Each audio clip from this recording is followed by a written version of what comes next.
नमस्कार, आप देख रहे हैं ऑनलाइन न्यूज वाला। मैं हूं आपके साथ दीपक गुप्ता। लोकसभा चुनाव 2024 से पहले सीए को लागू करने को लेकर बड़ा फैसला लिया गया है मोदी सरकार के द्वारा। इस फैसले पर विपक्ष उनको घेरता भी नजर आ रहा है। कुछ सवाल खड़े किए जा रहे हैं। जहां मायावती, अखिलेश ने कुछ सवाल खड़े किए, तो वहीं देश के हर एक नागरिक को सीए से जुड़ी 10 बड़ी बातें जानना बहुत जरूरी हैं। जी हां, आज की अपनी इस खास रिपोर्ट में आपको बताएंगे जो कानून लागू होने की चर्चा जिस तरीके चारों तरफ थी, उसको लेकर जो अब नोटिफिकेशन जारी होने की खबरें हैं।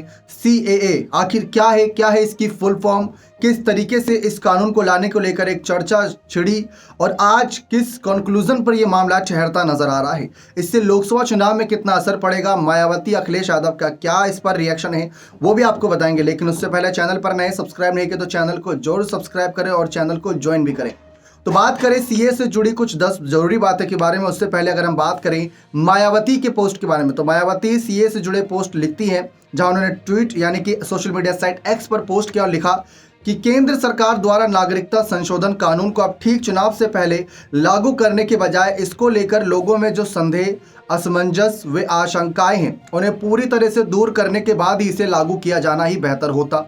तो मायावती ने इस कानून को लेकर ज़्यादा बड़े सवाल नहीं खड़े किए। उन्होंने साफ कहा कि पहले जो असमंजस व आशंकाएं की स्थिति है, पहले उन्हें दूर करना चाहिए था, ताकि कोई ऐसी तनावपूर्ण स्थिति ना बने जिससे कि कहीं पर कुछ ऐसा सियासी बखेड़ा खड़ा हो जिससे लोकसभा चुनाव पर असर पड़े। तो पहले वो सब आपको दूर कर देना चाहिए था, उसके बाद आपको ये कानून लागू करने का फैसला करना चाहिए था। अब हम आगे बढ़ते हैं अखिलेश यादव के पोस्ट की तरफ कि अखिलेश यादव ने इस पर क्या लिखा। अखिलेश यादव लिखते हैं कि जब देश के नागरिक रोजी रोटी के लिए बाहर जाने पर मजबूर हैं, तो दूसरे के लिए नागरिकता कानून लाने से क्या होगा। जनता भटकावे की राजनीति का भाजपाई खेल समझ चुकी है। भाजपा सरकार ये बताए कि उनके 10 सालों के राज में लाखों नागरिक देश की नागरिकता छोड़कर क्यों चले गए। चाहे कुछ हो जाए, कल इलेक्टोरल बॉन्ड का हिसाब तो देना ही पड़ेगा और फिर केयर फंड का भी। यानी कि कई सारी जनता ऐसी है जो कि ये कह रही है केंद्र सरकार का ये फैसला ऐसे समय पर आया जब माननीय सुप्रीम कोर्ट ने एसबीआई से इलेक्टोरल बॉन्ड से जुड़े तमाम जितने भी दस्तावेज हैं, जितनी भी जानकारियां हैं, वह जनता के बीच रखने के लिए चुनाव आयोग को सौंपने के लिए कहा है। और ऐसे में उस रिपोर्ट को सौंपा जाएगा। उससे पहले जनता का ध्यान भटकाने के लिए केंद्र सरकार सीए के मुद्दे को आगे ला रही है। ये अखिलेश यादव का इशारा रहा इस पोस्ट के जरिए। लेकिन अब सीए से जुड़ी हम आपको 10 बातें बताएं, उससे पहले मुख्यमंत्री माननीय योगी आदित्यनाथ के पोस्ट की तरफ भी चले, जहां साइट एक्स पर वह लिखते हैं कि पीड़ित मानवता के कल्याण नागरिकता संशोधन अधिनियम लागू करने का निर्णय ऐतिहासिक है। इससे पाकिस्तान, बांग्लादेश व अफगानिस्तान में मजहबी बर्बरता से पीड़ित अल्पसंख्यक समुदाय के सम्मानजनक जीवन का मार्ग प्रशस्त हुआ है। मनुष्यता को आहृदित करने वाले इस मानवीय निर्णय हेतु आदरणीय प्रधानमंत्री श्री नरेंद्र मोदी जी का आभार एवं माननीय गृह मंत्री श्री अमित शाह जी का धन्यवाद। इस अधिनियम के अंतर्गत भारत की नागरिकता प्राप्त करने जा रहे सभी भाइयों बहनों का हार्दिक अभिनंदन। ये योगी आदित्यनाथ के द्वारा सोशल मीडिया साइट एक्स पर किया गया पोस्ट है। तो ये उत्तर प्रदेश के 3 मुख्य बड़े नेता हैं जिनकी हमने आपको राय बताई। अब हम सीए से जुड़ी 10 जरूरी बातें आपको बताते हैं। पहली बात, सीए का फुल फॉर्म बहुत कम लोग जानते हैं। सवाल पूछा जाता है तो कई लोग अटक जाते हैं, कईयों को नहीं पता होता, लेकिन फिर भी इस पर ज्ञान देते हैं, अपनी अपनी बातें रखते हैं। कोई कुछ कहता है, कोई कुछ कहता है। दरअसल सीए का फुल फॉर्म नागरिकता संशोधन अधिनियम है। नागरिकता संशोधन अधिनियम 2019 एक ऐसा कानून है जिसके तहत दिसंबर 2014 से पहले 3 पड़ोसी देश पाकिस्तान, बांग्लादेश और अफगानिस्तान से भारत आने वाले 6 धार्मिक अल्पसंख्यकों हिंदू, सिख, बौद्ध, जैन, पारसी और ईसाई को नागरिकता दी जाएगी। इसमें मुस्लिमों का कहीं पर जिक्र नहीं है। वो क्यों नहीं है वो भी आपको बताते हैं। केंद्रीय गृह मंत्रालय द्वारा लोकसभा चुनाव से पहले 11 मार्च 2024 को नागरिकता संशोधन अधिनियम 2019 की अधिसूचना जारी कर दी है। सीए नियमों का उद्देश्य गैर मुस्लिम प्रवासियों, जिनमें हिंदू, सिख, जैन, बौद्ध, पारसी और ईसाई को भारतीय नागरिकता प्रदान करना है। जी हाँ, गैर मुस्लिम प्रवासी, उसमें मुस्लिम का जिक्र इस वजह से नहीं है क्योंकि वो भी आपको बताया तो यहाँ पर और ज़्यादा चौंकाने वाली बात रख सकती हैं। अब तीसरी जो सबसे मुख्य बात है, भारतीय नागरिकता केवल उन्हें मिलेगी जो बांग्लादेश, पाकिस्तान और अफगानिस्तान से 31 दिसंबर 2014 से पहले भारत में शरण लिए हुए थे। इन 3 देशों के लोग ही नागरिकता के लिए आवेदन करने के योग्य। इसमें मुस्लिमों का जिक्र नहीं है।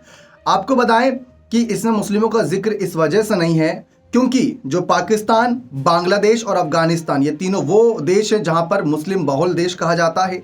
एक मामला अमित शाह ने सदन में ये उठाया था कि ये तीनों ही मुस्लिम बहुल देश हैं और ऐसे में जो मुस्लिम भारत आए हुए इन देशों को छोड़कर वो तो वहाँ पर सुरक्षित थे ही, क्योंकि उनको प्रताड़ित नहीं किया जाता, लेकिन जो गैर मुस्लिम हैं उनके प्रताड़ित होने के चांसेस थे, वो प्रताड़ित होकर भारत देश वापस आए, इसलिए उनको कहीं ना कहीं ये अधिकार मिलेंगे। लेकिन मुस्लिम भाई भी उसके लिए आवेदन कर सकते हैं, उस पर सरकार विचार करेगी। चौथी बात, नागरिकता संशोधन अधिनियम 2019 दिसंबर 2019 में संसद में पारित किया गया। इसके बाद राष्ट्रपति से सीए कानून को मंजूरी मिल गई थी। हालांकि राष्ट्रपति से मंजूरी मिलने के बाद देश के विभिन्न राज्यों में सीए को लेकर विरोध प्रदर्शन भी तब किया गया था, लेकिन उसके कुछ समय बाद कोविड आ गया था, फिर मामला शांत हुआ था। सीए के नियम से पहले ही तैयार कर लिए गए थे और इसके लिए आवेदन की प्रक्रिया पूरी तरीके से ऑनलाइन रखी गई, यानी कि सब कुछ पहले से तय था। आवेदन के लिए आवेदक को किसी अतिरिक्त दस्तावेज की आवश्यकता नहीं है। आवेदन प्रक्रिया पूरी तरह ऑनलाइन रहेगी। आवेदकों को बताना होगा कि वो भारत कब आए, उससे जुड़े कुछ उनको प्रूफ देने पड़ सकते हैं। अब अगर हम बात करें, पिछले 2 वर्षों के दौरान 9 राज्यों के 30 से अधिक जिला मजिस्ट्रेटों और गृह सचिवों को नागरिकता अधिनियम 1955 के तहत अफगानिस्तान, बांग्लादेश और पाकिस्तान से आने वाले हिंदुओं, सिखों, बौद्धों, जैनियों, पारसियों और ईसाइयों को भारतीय नागरिकता प्रदान करने की क्षमता प्रदान की गई। तो ये एक छठा पॉइंट था। 7वां पॉइंट आपको बताएं तो गृह मंत्रालय की 2021 की वार्षिक रिपोर्ट के अनुसार 1 अप्रैल 2021 से 31 दिसंबर 2021 के बीच पाकिस्तान, बांग्लादेश और अफगानिस्तान से आने वाले गैर मुस्लिम अल्पसंख्यक समुदायों को 1414 व्यक्तियों को नागरिकता अधिनियम 1955 के तहत पंजीकरण या प्रकटीकरण के माध्यम से भारतीय नागरिकता प्रदान की गई। नागरिकता संशोधन अधिनियम 2019 से भारतीय नागरिकों का कोई सरोकार नहीं है। संविधान के तहत भारतीयों को नागरिकता का अधिकार है। सीए कानून भारतीय नागरिकता को नहीं छीन सकता। गौर करें कि सीए कानून भारतीय नागरिकता को नहीं छीन सकता। अब बात करें गृह मंत्री अमित शाह की, तो गृह मंत्री अमित शाह ने 9 दिसंबर को इसे लोकसभा में पेश किया था। नागरिकता संशोधन अधिनियम 2019 सीए संसद में 11 दिसंबर 2019 को पारित किया गया था। सीए के पक्ष में 125 वोट पड़े थे, जबकि 105 वोट इसके खिलाफ थे। 12 दिसंबर 2019 को इसे राष्ट्रपति को मंजूरी मिल गई थी इससे। अब बात करें 10वें और आखिरी पॉइंट की, तो वर्ष 2016 में नागरिकता संशोधन विधेयक 2016 सीए पेश किया गया था। इसमें 1955 के कानून में बदलाव किया जाना था, जिसमें भारत के इन 3 पड़ोसी देश बांग्लादेश, पाकिस्तान, अफगानिस्तान से आए गैर मुस्लिम शरणार्थियों को नागरिकता देना था। अगस्त 2016 में इसे संयुक्त संसदीय कमेटी को भेजा गया और कमेटी ने 7 जनवरी 2021 को इसकी रिपोर्ट सौंपी थी। अमित शाह की अगर बात करें तो उन्होंने जो पोस्ट किया था उसमें उन्होंने लिखा कि the Modi government today notified the citizenship amendment rules 2024।